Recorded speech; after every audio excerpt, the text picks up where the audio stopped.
علیکم نعمتی، آج میں نے تمہارے لیے تمہارے دین کو کامل کر دیا، اکمل، اور اس نعمت کو میں نے پسند کر لیا، تم پر اپنی نعمت میں نے پوری کر دی۔ اکمل کسے کہتے ہیں؟ سپرلیٹو ڈگری ہے۔ دودھ کا ایسا پیالہ جس میں ایک قطرہ ڈالنے کی بھی گنجائش، اور ایک قطرہ ڈالو گے تو ایک قطرہ نگل جائے گا، خلاص اب یہ بھر چکا ہے، اس میں کچھ اور نہیں آ سکتا۔ محمد کریم پر، میرے پیارے حبیب پر ہمارے رب نے جو شریعت اتاری ہے وہ اکمل ہے، اب اس میں کسی چیز کی گنجائش نہیں ہے، اور جو اس میں اضافے کرتا ہے وہ شریعت سازی کا مجرم بن رہا ہے، کیونکہ شریعت مالک کی طرف سے اتاری ہوئی توقیفی ہے، جتنی آ گئی، جیسے آ گئی، جتنے احکامات آ گئے ہم نے اس پر عمل کرنا ہے۔ اور یہی چیز اللہ کے پیارے حبیب علیہ الصلوۃ والسلام کی شریعت سے ہمیں ثابت ہوتی ہوئی نظر آتی ہے، اور جو اپنی طرف سے نئے کام بناتا ہے، آئیے اس کے بارے میں اللہ کے حبیب علیہ الصلوۃ والسلام کے پیارے فرمان کو سنتے ہیں۔ صحیح بخاری میں ہے، سیدہ عائشہ رضی اللہ تعالی عنہا فرماتی ہے، رسول اللہ صلی اللہ علیہ وسلم نے فرمایا، جس نے ہمارے دین میں کوئی نئی بات نکالی وہ مردود ہے۔ من عمل عملا لیس علیہ امرنا فہو رد۔ من عمل عملا، جس نے بھی کوئی کام کیا، جس نے بھی، وہ شاہ صاحب ہو، وہ پیر صاحب ہو، وہ شیخ صاحب ہو، وہ حضرت صاحب ہو، وہ امام صاحب ہو، وہ بابا جی ہو، وہ سید صاحب ہو، قریشی صاحب ہو، قادری صاحب ہو، جس نے کوئی ایسا عمل کیا، من عمل عملا لیس علیہ امرنا، جس پر محمد کریم کی مہر نہ ہو صلی اللہ علیہ وسلم۔ مدینے والے کی مہر اگر کسی عمل پہ نہیں ہے، پیارے حبیب اس عمل کو مردود قرار دے رہے ہیں، وہ دین اسلام میں اضافہ اور بدعت ہے۔ صحیح مسلم میں ہے، اللہ کے حبیب علیہ السلام جمعے کے خطبے میں کہا کرتے تھے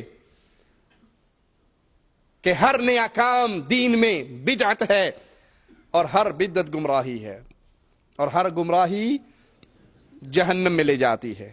صحیح بخاری میں ہے، پیارے حبیب علیہ الصلوۃ والسلام نے فرمایا، جس نے مدینے میں کوئی بدعت جاری کی یا کسی بدعتی کو پناہ دی، اس پر اللہ کی، فرشتوں کی، تمام لوگوں کی لعنت ہے۔ والد صاحب کی وفات پہ تیجا کروانے والوں، 7واں نامہ 10واں 40واں قل برسی کروانے والوں، گٹھلیوں پہ آیت کریمہ کا ورد کرنے والوں، قبر پہ اذان دینے والوں، مردوں کو باہر کھڑے ہو کے کلمہ پڑھانے والوں، انا للہ و انا الیہ راجعون۔ محمد کریم کا فرمان سنیے، جس نے مدینہ میں کوئی بدعت جاری کی، کسی بدعتی کو پناہ دی، اس شخص پر اللہ کی، فرشتوں کی، سارے لوگوں کی لعنت ہے۔ قیامت کے دن اس کے نہ فرض قبول ہوں گے نہ نفل قبول ہوں گے۔ اور آج بدعات کی پنڈاری کھل چکی ہے، بندہ سمجھاتے ہوئے پریشان ہو جاتا ہے کہ کس کس مسئلے کو بیان کروں کہ یہ بدعت ہے، یہ بدعت ہے، یہ بدعت ہے، یہ نیا کام ہے۔ مولویوں نے اپنے گھر کے اندر مہریں بنا کے رکھی ہوئی ہیں، کمرے میں بیٹھ کے مسئلہ بناتے ہیں، باہر آ کے مہر لگا دیتے ہیں، مسلمان اس کو سمجھتے ہیں کہ یہ قرآن و حدیث کا مسئلہ ہے۔ میت پہ بین کرنا، میت پہ رونا، بلند آواز کے ساتھ پیٹنا، یہ زمانہ جاہلیت سے چلی ہوئی بد رسم ہے، اسلام نے اس سے منع کیا ہے۔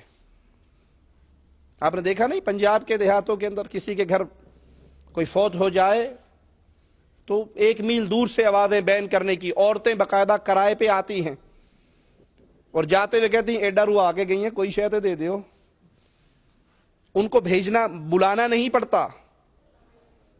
جیسے کیڑی کو گڑ کی خوشبو پہنچ جاتی ہے اور کیڑیاں اکٹھی ہو کے اس گڑ کو اپنے بل میں لے جاتی ہیں، یہ بین کرنے والیوں کو بھی پہلے پتہ لگ جاتا ہے کہ آج کہاں میت ہوئی ہے، وہاں پہنچ جاتی ہیں اور پھر ہاتھ اٹھا اٹھا کے لے لے سے اور خاص رڈالے کے لیے وہ شعر یاد کیے ہوتے اور پورا گھر چیخ رہا ہے، دھاڑ رہا ہے۔ یہ زمانہ جاہلیت کی رسم ہے، بد رسم، جس سے اسلام نے روکا ہے۔ لیکن افسوس، آج کلمہ پڑھنے والے اپنے دین اسلام کی تعلیمات سے کتنے جاہل ہو گئے۔ میت پہ رونا تو سنا تھا، بین کرنا تو سنا تھا، جس سے محمد کریم جناب رسول صلی اللہ علیہ وسلم نے اپنے پیارے فرامین میں اپنا کلمہ پڑھنے والوں کو منع کر دیا، یہ تو سنا تھا۔ لیکن آج بدعات کیسے اسلامی معاشرے کو کالی سیاہ اندھیریوں کی طرح جکڑ چکی ہیں۔ اب تو یہ ماجرا ہے کہ کسی کے گھر کوئی فوت ہو جائے، میت ہو جائے، میت پہ ڈھول پیٹا جاتا ہے۔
بند کرو منہ ڈالنا یار کپڑا بالنا میں کفن بننے پہلا پاسا تھلے کر رہا اسے کر سکیا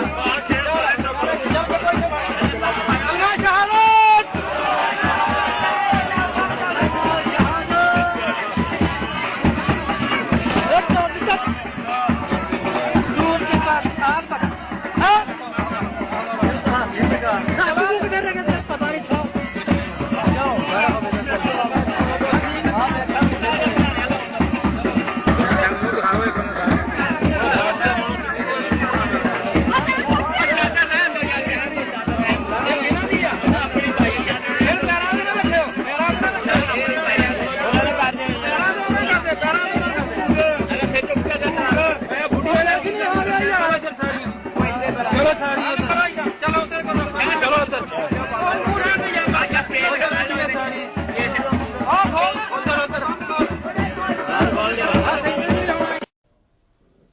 میت پہ ڈھول پیٹا جاتا ہے جیسے کہہ رہے ہیں جان چھٹی چھیتی مر گیا، پتہ نہیں سال اور کیوں لمبا لے گیا۔ یہ ڈھول پیٹ کے خوشی منا رہے ہو کہ تمہارا باپ مر گیا؟ حضرت حسین رضی اللہ عنہ وارضا کا محبت کا جھوٹا چولا پہننے والے کسی علاقے میں تو اپنے آپ کو چھریاں مارتے ہیں، کسی علاقے میں آگ کے اوپر چلتے ہیں اور بعض جگہ پر